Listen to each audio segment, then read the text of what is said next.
Well, German police have carried out first reinstated passport controls at border with Austria in an attempt to stop the influx of refugees. Hundreds of police officers were mobilised to carry out border checks. Meanwhile, Germany's rail service has halted train traffic to and from Austria for 12 hours. German officials say that the facilities to deal with the refugees are close to the breaking point. Around 800,000 asylum seekers are expected to arrive in Germany this year.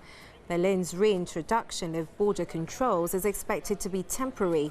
However, the move has dealt a blow to the European Union's open border policy, which allows the free movement of people inside the EU, regardless of immigration status or nationality.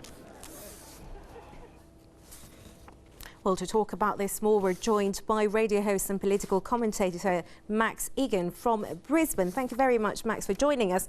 Well, Germany has played an exemplary role in dealing with the refugee crisis, opening its doors to those fleeing war and poverty. But then only a few days after saying that 800,000 migrants are welcome, Germany suddenly makes a U-turn. Well, yeah, this is the way it's going. This is the way it's going. Look, this is so manufactured. This is such a huge topic. I mean, how long have we got to talk about it? This is such a huge topic. This whole refugee crisis is being manufactured. Europe's been set up for a fall. It's been set up for a fall. I mean, the whole Western world is set up for a fall through all this. All of these refugees are being manufactured. Like our Prime Minister here in his infinite wisdom is going and accepting Syrian refugees while he's going and bombing Syria at the same time. This is what's going on. It's all been controlled and brought about. I mean, this is what they're going to do. You're going to close all your borders, you're going to have checkpoints everywhere, and then they'll probably stage some terror attacks next year. And of course, we'll know it was the refugees because of the terrible ISIS members that were smuggled in. And then they'll just lock everybody down in police states and give everybody checkpoints. And this is the way it's going. This whole thing is a setup. It really is. You know, all of this conflict in the Middle East has been totally contrived. ISIS is totally Western run. It's going out there destroying all of these Islamic infrastructure everywhere. It's all the monuments, all the temples, all the mosques. It's preparing everything for the Greater Israel Project. They'll bring all these refugees into Europe so they can destabilise Europe, blame it on the refugees. It'll all erupt into race wars and martial law. I mean, this is such a setup. And if the people of the world don't wake up and see how they're being played with this, then we're going to go to a very, very dark place. I mean, there's so many things that are connected to all of this.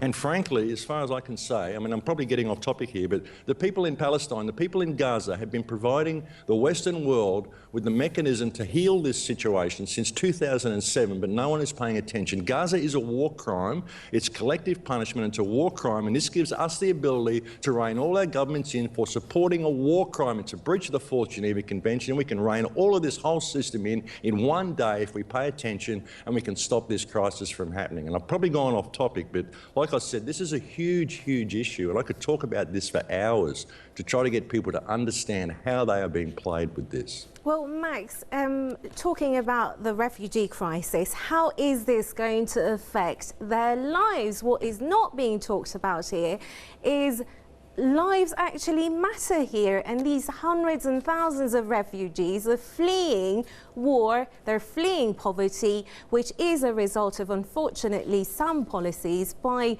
big European countries, big powers of the world, and yet it seems that it doesn't matter at all.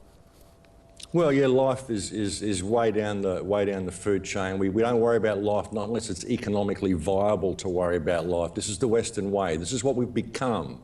We don't put any value on humanity anymore. We put in value on our systems and our economies and all of this sort of stuff that we've made up. And really it's just people here. It's just people on this planet. We have a humanitarian crisis of massive proportions unfolding right before our eyes. And we need to put the people first. We absolutely do. But like I said, we could stop this whole thing. We shouldn't even be bringing refugees in. We should be stopping the wars in these countries by stopping funding all these people, stopping sending all these arms there. Going and bombing Syria is not helping Syria. You know, how do you heal people by going and bombing them with warplanes and creating refugees and creating this crisis? It's ridiculous. It's like I'm living in an insane asylum. It really is. I mean, we've got to put humanity back at the top of the food chain, but we're not going to do it until the Western people wake up to themselves and rein these criminals that are running our governments back under control. Well, let's keep our fingers crossed and hope that really happens. Max Egan, radio host and political commentator, joining us from Brisbane. Thank you very much for your time, sir.